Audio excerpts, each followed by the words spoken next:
शिल्पा की डिलीवरी होने वाली थी। उसने अपनी माँ सुमित्रा को गांव से फोन करके बुला लिया था ताकि वो कुछ महीने उसके पास रह सके। अरे पापा जी, इतना सारा सामान ये किस लिए? अरे वो सुमित्रा जी आ रही है ना, तो सोचा खाने पीने की चीजें घर में खत्म हो गई हैं तो ले आऊं। अच्छा, रवि तो ऑफिस में बिजी है तो मैं ही स्टेशन चला जाता हूँ। सुमित्रा जी की ट्रेन आ गई होगी। ये लो, फोन भी आ गया। हेलो। हाँ, सुमित्रा जी, मैं बस स्कूटर स्टार्ट कर रहा हूँ, थोड़ी देर में स्टेशन पहुँच जाऊंगा, ठीक है? हाँ, शिल्पा बेटा, मैं तुम्हारी माता जी को स्टेशन लेने जा रहा हूँ, ठीक है? पापा जी, आप स्कूटर ले जा रहे हो? आपने तो कितने समय से स्कूटर नहीं चलाया। हाँ, वो सोच रहा हूँ कि अब रवि तो ऑफिस में बिजी रहता है और तुम्हें भी घर पर किसी न किसी काम की जरूरत होती है, अब इसलिए मैंने आज सुबह स्कूटर को धो दिया था, अच्छे से साफ कर दिया था। अब मैं फिर से स्कूटर चलाया करूंगा। अच्छा, देर हो रही है, सुमित्रा जी स्टेशन पर इंतजार कर रही होंगी, मैं जल्दी से उन्हें लेकर आता हूँ। मोहनलाल जी सुमित्रा देवी को लेने के लिए स्टेशन चले जाते हैं। कुछ समय बाद वो सुमित्रा देवी को स्टेशन से लेकर आ जाते हैं। स्कूटर पर सुमित्रा देवी को मोहनलाल जी के पीछे बैठा देखकर लोग बातें बनाने लगते हैं। ये मोहनलाल किसे स्कूटर पर पीछे बिठा कर ला रहा है? अरे कितना अजीब लग रहा है भाई। अरे बुड्ढे का जवानी सोच रही है, ये इनकी बहू की माँ है, इनकी समझा नहीं है। अच्छा, तभी मैं कहूँ कि कौन है जो स्कूटर पर पीछे बैठी है। और फिर लोग बातें बनाना शुरू हो गए। मोहनलाल जी सुमित्रा देवी की बहुत केयर करते थे और ये केयर लोगों की आंखों में खटकती थी। मोहनलाल और सुमित्रा देवी एक साथ बैठकर लॉन में चाय नाश्ता कर रहे थे। वहाँ से गुजरते हुए आस पड़ोस के लोग फिर से बातें बना रहे थे। तभी रवि अखबार उठाने के लिए गेट पर जाता है और वो पड़ोसियों की बातें सुन लेता है। ये देखा था, समधी समधन का प्यार बड़ा गहरा दिखाई दे रहा है। हाँ, देखो तो, दोनों एक साथ बैठकर चाय नाश्ता कर रहे हैं और कैसे खिलखिलाकर बातें कर रहे हैं। बताओ, इस उम्र में भी जरा सा किसी का लिहाज नहीं है भाई इनको। रवि चुपचाप अपने कमरे में आ जाता है।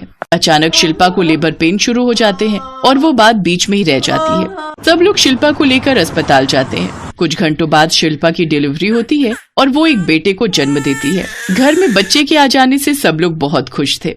अरे नानी को बधाई हो। आप भी तो दादा बन गए, दादाजी को भी बधाई हो। ऐसा है समधन जी, अब तो आपको मेरे साथ नाचना ही होगा, ऐसे नहीं मानूंगा मैं। हमारे घर में इतनी बड़ी खुशी आई है, खूब धूमधाम से बड़ा फंक्शन करेंगे। कुछ दिनों बाद शिल्पा और रवि के बेटे का नामकरण संस्कार था। मोहनलाल जी ने खूब तेज आवाज में म्यूजिक लगाया और सुमित्रा देवी के साथ डांस करने लगे। सब लोग उनके डांस की प्रशंसा तो नहीं कर रहे थे, उल्टा मजाक उड़ा रहे थे। शिल्पा की माँ को तो देखो, बिल्कुल भी शर्म नहीं है, कैसे अपने समधी के साथ हाथों में हाथ डालकर डांस कर रही है। अरे ऐसी औरतों को कोई डर नहीं होता। मोहनलाल जी की भी पत्नी नहीं है और इधर शिल्पा के पिता भी नहीं है। दोनों अच्छा फायदा उठा रहे हैं, मजे ले रहे हैं खूब। हमें क्या, जो मर्जी करें, बदनामी तो इनकी खुद की हो रही है। सारा मोहल्ला बातें बनाता है इनके रिश्ते को लेकर। रवि और शिल्पा दोनों गुस्से से भरे हुए थे। शिल्पा, हमें इन दोनों से बात करनी ही होगी। वैसे ये दोनों हैं कहाँ? पापा जी मम्मी के कमरे में है। अभी और इंसल्ट करनी बाकी थी, जो अभी भी ये दोनों बाज नहीं आ रहे। चलो जरा आज बात हो ही जाए। शिल्पा और रवि जैसे ही कमरे में जाने लगते हैं, वो अपने मम्मी पापा की बातें सुन लेते हैं। आपने अभी तक मेरा बनाया हुआ स्वेटर संभाल कर रखा था।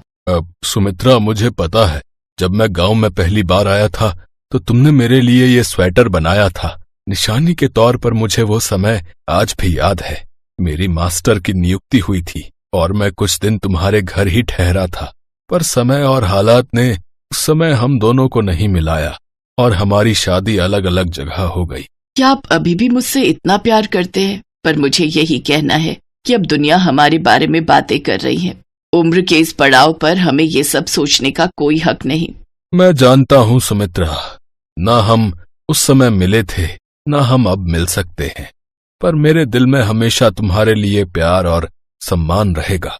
तुम कल जा रही हो, इसलिए तुम्हारे लिए तुम्हारी पसंद के ये बेसन के लड्डू लाया था। अपने माता पिता की बातें सुनकर शिल्पा और रवि की आंखों में आंसू आ जाते हैं। वो उनके सच्चे और पवित्र प्यार को समझ रहे थे। उन्होंने डिसाइड किया कि वो अपने माता पिता को मिलवाएंगे और उन्होंने उन दोनों से इस बारे में बात की। पापा, दुनिया चाहे जो भी कहे, दुनिया का तो काम ही कहना है, पर जब हम दोनों चाहते हैं कि आप दोनों एक दूसरे से शादी कर लो, तो आप प्लीज हमारी बात मानो। हाँ मम्मी, आप दोनों को शादी जरूर करनी चाहिए, क्योंकि लाइफ बार बार नहीं मिलती। रवि और शिल्पा ने बहुत समझदारी से काम लिया और उन दोनों ने मोहनलाल और सुमित्रा की शादी करवा दी। दुनिया तो कहीं से भी नहीं छोड़ती, इसलिए लाइफ हमारी है, हमें अपने दिल की सुननी चाहिए। अपने माता पिता की शादी से रवि और शिल्पा दोनों बहुत खुश थे।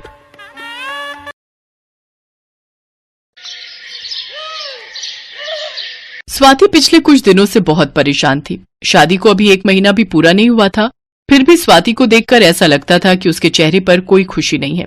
इस बात को लेकर उसका पति आशीष और सास शर्मिला कई बार पूछ चुके थे। स्वाति बेटा, क्या बात है? मैं देख रही हूँ जब से तुम शादी होकर इस घर में आई हो तुम बहुत परेशान रहती हो। क्या तुम्हें यहाँ ससुराल में कोई परेशानी है बहू? नहीं मम्मी जी, ऐसी कोई बात नहीं है, बल्कि मैं तो खुद कहने वाली थी कि आप सब मेरा इतना ख्याल रखते हो, मुझे मम्मी के घर की याद ही नहीं आती है। बस ऐसे ही थोड़ी थकान रहती है, हो सकता है शादी की भागदौड़ में ऐसा हो गया हो। मम्मी, मैं कितनी बार तो स्वाति को कहता हूँ कि कुछ खाया पिया करे। देखो, आप जो आलू के पराठे और दही रखकर आए थे, मुश्किल से 1 या 2 टुकड़े ही खाए होंगे। बोल रही है मुझे भूख नहीं है। तुम्हें पसंद नहीं आया नाश्ता बहू? नहीं नहीं मम्मी जी, नाश्ता तो बहुत टेस्टी बना था, आलू के पराठे मुझे बहुत पसंद आए।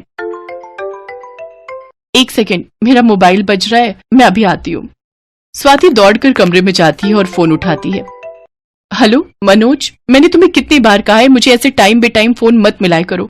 मैं शादीशुदा हूँ, अगर किसी ने तुम्हारा मोबाइल फोन बजता हुआ देख लिया तो मेरी शामत आ जाएगी।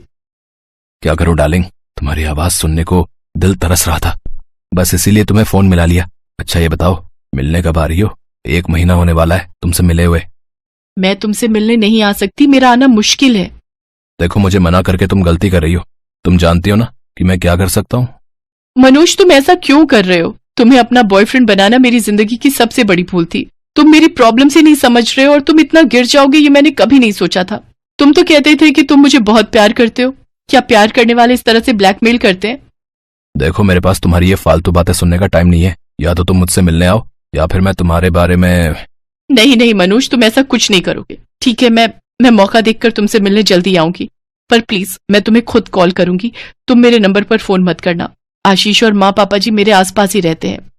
स्वाति की आंखों में आंसू आ जाते हैं। तभी उसकी सास शर्मिला कमरे में आ जाती है। स्वाति फोन काट देती है। स्वाति बेटा, क्या बात है? कौन था ये लड़का जो तुम्हें डरा रहा था? मैंने सब सुन लिया है, मुझे सच सच बताओ, कुछ भी छुपाने की जरूरत नहीं है। मम्मी जी मुझे माफ कर दीजिए, मैं बहुत परेशान हूँ। आप मुझे जो सजा देना चाहती हैं वो दे दीजिए, पर मेरी कोई गलती नहीं है। मनोज मेरा अतीत है। शादी से पहले मनोज और मैं एक दूसरे से प्यार करते थे, पर अब जब शादी के बाद मेरा उससे कोई रिश्ता नहीं है तो वो मुझे फोन करके ब्लैकमेल कर रहा है। स्वाति मनोज नाम के उस लड़के के बारे में अपनी सास शर्मिला को सारी सच्चाई बताती है। मनोज स्वाति का बॉयफ्रेंड था। वो 1 नंबर का बदमाश आदमी था।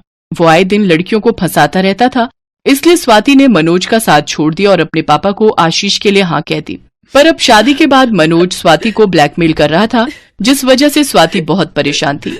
स्वाति की सास को सारी सच्चाई पता चल चुकी थी। घबराओ नहीं स्वाति, मैं तुम्हारी सास बाद में हूँ, पहले एक माँ हूँ। हम दोनों मिलकर उस मनोज को सबक सिखाएंगे और तुम डरो नहीं। मैं तुम्हारे और आशीष के रिश्ते पर बिल्कुल भी आंच नहीं आने दूंगी। पर मम्मी जी, मनोज बहुत चालाक लड़का है। अरे उसकी चालाकी मुझे निकालनी आती है। मैंने ऐसे बहुत से लड़कों को कॉलेज टाइम में ठीक किया है, पर मुझे आशीष और तुम्हारे पापा जी से ये बात छुपानी होगी। बस तुम देखती जाओ कि मैं क्या करती हूँ। मुझे मनोज का नंबर दो। ये लीजिए मम्मी जी। घंटी जा रही है, उठा लिया। हेलो, अगर मैंने सही नंबर मिलाया है तो क्या आप मनोज बोल रहे हैं? हाँ, नंबर तो आपने बिल्कुल सही मिलाया है। मैं मनोज बोल रहा हूँ, पर आप कौन? मेरा नाम रीटा है। मैंने सोशल मीडिया पर आपको देखा था। वहां प्रोफाइल पर आपने अपना कांटेक्ट नंबर भी डाला हुआ था। सच कहूँ तो मैं तो आपकी पिक देखते ही आपको अपना दिल दे बैठी थी। आपको फोन किए बिना मैं रह ही नहीं पाई। आपको मेरी बातों का बुरा तो नहीं लगा? नहीं, मुझे आपकी बातों का बुरा नहीं लगा। मैनेजर अंकल, मैंने आपको कहा तो है, आप 20 लाख का चेक काट लीजिए, मैं साइन कर दूंगी। बाकी पापा ऑस्ट्रेलिया से आएंगे तब आप उनसे बात कर लीजिएगा। अभी मैं फोन पर बिजी हूँ, आप थोड़ी देर बाद आना। मनोज से इस तरह झूठी बातें करते शर्मिला स्वाति को आंख मारती है। अब तक स्वाति सब कुछ समझ गई थी। शर्मिला एक पैसे वाली लड़की बनकर मनोज से बातें कर रही थी। शर्मिला से बात करने के चक्कर में मनोज ने अब स्वाति को भी फोन करना बंद कर दिया। इससे स्वाति को थोड़ी तसल्ली हो गई थी। डार्लिंग, हम कब तक फोन पर बातें करते रहेंगे? एक बार तो मिलने आ जाओ। अब तो मैं तुम्हारा बॉयफ्रेंड बन चुका हूँ, मैं तुम्हें देखना चाहता हूँ।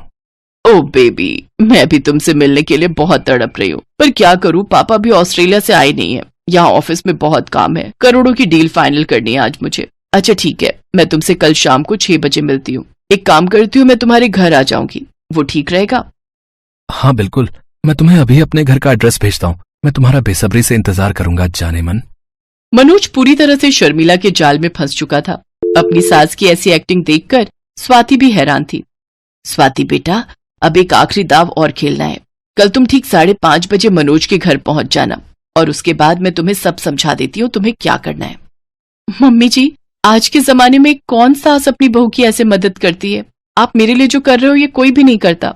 स्वाति बेटा, मैं जानती हूँ कि तुम गलत नहीं हो, इसलिए मैं तुम्हारी मदद कर रही हूँ। मैं नहीं चाहती कि मनोज के कारण तुम्हारी बदनामी हो। तुम मेरी बेटी हो और बेटी के लिए मां नहीं करेगी तो और कौन करेगा? स्वाति की आंखों में आंसू आ जाते हैं और वो अपनी सास के गले लग जाती है। अगले दिन स्वाति 5:30 बजे मनोज के घर पहुंच जाती है, पर मनोज शर्मिला यानी रीटा के आने का वेट कर रहा था। स्वाति, मेरी एक फ्रेंड आने वाली है, मैं नहीं चाहता कि वो तुम्हें यहाँ देखे। प्लीज यहाँ से चली जाओ। अरे, तुम ही तो मुझे कहते थे मिल लो, आ जाओ, उदास हो रहा हूँ। अब मैं आ गई हूँ तो मुझे जाने के लिए कह रहे हो? ऐसे थोड़ी होता है। अब मैं आई हूँ तो आराम से बैठूंगी। मैं भी तो देखूं तुम्हारी नई गर्लफ्रेंड कौन है। साफ साफ बोलो तुम्हें क्या चाहिए, और यहाँ से चली जाओ। तो मेरी सारी फोटोज वीडियोस अपने फोन से डिलीट कर दो, मैं यहाँ से चली जाऊंगी। ठीक है, मैं सब कुछ डिलीट कर रहा हूँ, फिर तुम एक सेकंड भी यहाँ नहीं रुकोगी। ये देखो, मैंने सब कुछ डिलीट कर दिया, अब यहाँ से जाओ। हाँ हाँ, जा रही हूँ, परेशान मत हो। मनोज अपने फोन से स्वाति के सारे पुराने फोटोज और वीडियोस सब कुछ डिलीट कर देता है। स्वाति चैन की सांस लेती है और वहां से घर आ जाती है। उधर मनोज परेशान हो रहा होता है और वो बार बार शर्मिला के नंबर पर फोन करता है, पर शर्मिला पहले ही अपना फोन स्विच ऑफ कर चुकी थी। मनोज बहुत देर तक शर्मिला के नंबर पर फोन करता है, पर स्विच ऑफ आता है। अगले दिन शर्मिला अपने मोबाइल का नंबर बंद कर देती है और एक नया नंबर ले लेती है। मनोज को पता ही नहीं चलता कि शर्मिला ही रीटा थी। वो तो रीटा को फोन मिलाने की कोशिश कर रहा था, पर उसे क्या पता था कि रीटा नाम की कोई लड़की थी ही नहीं। वो अपना सर पीट लेता है, क्योंकि अब तो स्वाति के भी सारे फोटोज और वीडियोस डिलीट कर चुका था। अब उसके पास स्वाति को भी ब्लैकमेल करने के लिए कुछ नहीं बचा था, जिससे वो स्वाति को तंग कर सके। अरे क्या बात है शर्मिला, आज तुम दोनों सास बहू बड़ी खुश दिखाई दे रही हो। हाँ पापा, मैं भी यही देख रहा हूँ। दोनों इतनी देर से हंस हंस कर बातें कर रही हैं, पर बात क्या है ये नहीं बता रही। अरे बोल तो दिया, हम सास बहू के बीच की बात है, तुम दोनों आदमी नहीं समझोगे, क्यों बहू? हाँ मम्मी जी, ये तो सच है, ये बात आपके और मेरे बीच की है, और इस बात के लिए फिर से एक बार thank you mummy ji. Love you. Love you too मेरी प्यारी बहू रानी।